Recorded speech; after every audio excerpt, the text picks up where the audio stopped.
Hello दोस्तों, परमात्मा ने जो किया वह अच्छा किया। एक अमीर व्यक्ति समुद्र में अकेले घूमने के लिए एक नाव बनाई और छुट्टी के दिन वह नाव लेकर अकेले समुद्र की सैर करने निकल पड़ा। वह समुद्र में थोड़ा आगे पहुंचा ही था कि अचानक एक जोरदार तूफान आ गया। उसकी नाव पूरी तरह तहस नहस हो गई, लेकिन वह लाइफ जैकेट के साथ समुद्र में कूद गया। जब तूफान शांत हुआ तब वह तैरते तैरते एक टापू पर जा पहुंचा, मगर वहां भी कोई नहीं था।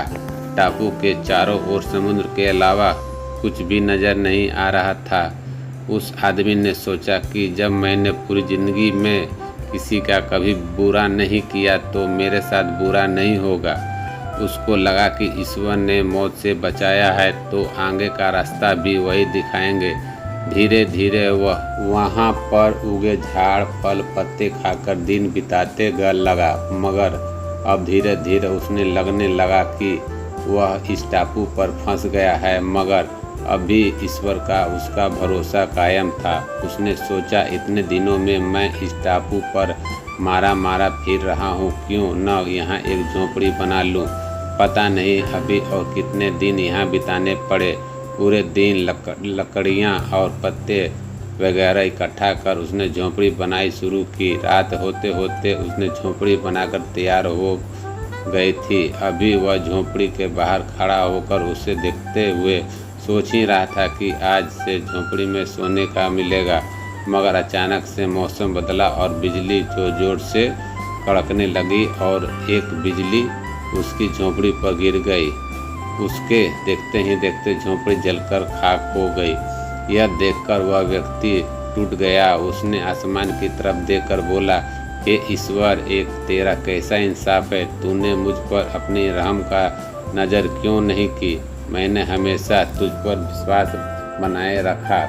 फिर वह इंसान हताश और निराश होकर सर पर हाथ रखकर रोने लगा। अचानक ही एक नाव टापू पर पास आई।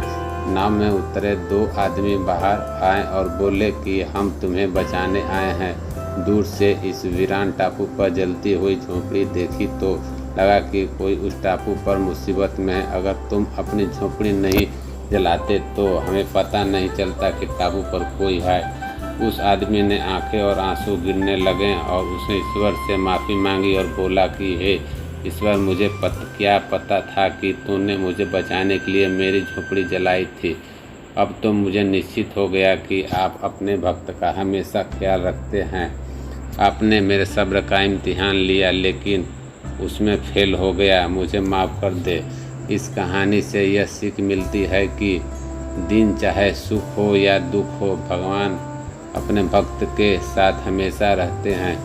हाँ, मैं इस बार ईश्वर के रूठ सकता हूँ, लेकिन ईश्वर हमें कभी नहीं, वह हमेशा अच्छे ही करते हैं। अक्सर हमारे साथ भी ऐसे हालात बन जाते हैं कि हम अपने ईश्वर या नियति के रूठ जाते हैं और विश्वास खो देते हैं, जिससे हमारे यथार्थ आत्मविश्वास भी गिरावट हो जाती है। लेकिन फिर बाद में हमें पता लगता है कि परमात्मा ने जो किया वो अच्छा ही किया था, नहीं तो आज मैं वहाँ ना होता। इसलिए मुसीबत या दुख में समय हार मानने के बजाय लगातार अपने कर्तव्य करते रहिए और बाकी अपने परम पिता परमेश्वर छोड़ दीजिए, क्योंकि वह जो करेंगे निश्चित अच्छा ही करेंगे। Like share subscribe.